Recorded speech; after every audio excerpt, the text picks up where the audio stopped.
আমাকে বলেছিল কি কি আমি জগন্নাথ মন্দিরের কাঠ চুরি করেছি। কান মোড়া দেওয়া উচিত এদের, কান ধরে উঠবোস কর। আমি কেন তোদের কাঠ চুরি করতে যাব? আমার নিমগাছ বাংলায় কম আছে? দয়া করে নো দাঙ্গা। বিজেপি কি সোশ্যাল নেটওয়ার্কে বলল ওটা ফেক, ফেক, ওটা ফেকু। বুঝলেন কিছু? যেটা প্রচার করায় ওটার নাম হচ্ছে ফেকু। আমাকে বলেছিল কি কি আমি জগন্নাথ মন্দিরের কাঠ চুরি করেছি। কান মোড়া দেওয়া উচিত এদের, কান ধরে উঠবোস কর। আমি কেন তোদের কাঠ চুরি করতে যাব? আমার নিমগাছ বাংলায় কম আছে? আমার বাড়িতেও 4টে নিম গাছ আছে। আর জগন্নাথ ধামেও 500 গাছ পোতা হয়েছে, আরো 100 নিম গাছ পোতা হবে। কারো দয়া চাই না। কোনো গাছ তো কারো কেনা নয়। ডোকরার মা দুর্গা সব জায়গায় পাওয়া যায়।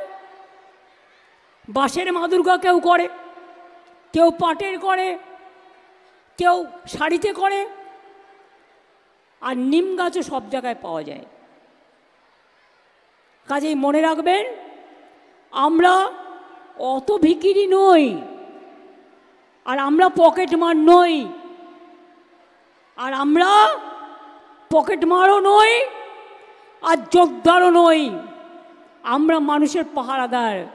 আমরা চুরি করি না, আমরা মানুষকে সাহায্য করি।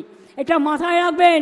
কি মুখে ঝামা ঘষেছে তো যারা বলেছিলেন তারাই বলছেন না না এখান থেকে নেয়নি। তাহলে আমার বদনাম করলেন কেন? এর জন্য কত ফাইন হওয়া উচিত। একটা ভালো করে মন্দির করলাম, সারা বিশ্বের একরকম আশ্চর্য, আর তা বলে দিচ্ছে আমি নাকি চুরি করেছি। প্রমাণ করুক, আর তা নাহলে আগামী দিন একেবারে কড়ায় গন্ডায় মানুষ হিসেব দিয়ে দিন। আমি এটুকু বলে আপনাদের সকলকে আমার প্রণাম জানিয়ে, সালাম জানিয়ে, নমস্কার জানিয়ে, ছোটদের আমার অনেক শুভেচ্ছা ভালোবাসা জানিয়ে, আমার ভাই বোনেদের অনেক অনেক শুভনন্দন জানিয়ে আগামী দিন ভালো থাকুন, সুস্থ থাকুন। ঈশ্বর আপনাদের মঙ্গল করুন।